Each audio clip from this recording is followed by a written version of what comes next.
ওরা নাকি ও থাকা অবস্থা নাকি অনেক কর্মকাণ্ড ছিল বা ওইটা সেটা আনা নেওয়ার মতো। তো এখন কোস্টগার্ড পুলিশ র্যাব বলেন এরা সবাই চিন্তা করে একটা মানুষ বিশ্বস্ত মানুষ খুঁজে সভাপতি দিছে, ওইটা আমার স্বামী। ও আমার স্বামীকে যখন দিছে কেউ মেনে নিতে পারে না, কারণ ও ওগুলা করে না, একটাও করে না। খারাপ কাজ দিছে দিছে বলে এরা কিছু করতে পারে না, আনা নেওয়ার কিছু করতে পারে না।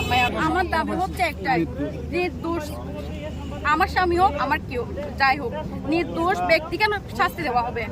এটা সুস্থভাবে তদন্ত করে শাস্তি যারা দোষ করেছে তাদের শাস্তি হোক, আমি এটাই চাই, আর কিছু না। আমি শাহিন পারভেজ, একটা সরকারি কলেজের দ্বাদশ শ্রেণীর একজন নিয়মিত ছাত্র হই। সম্মানিত সাংবাদিক ভাইয়েরা, আজকে আমাদের এই মানববন্ধনের প্রধান কারণ হচ্ছে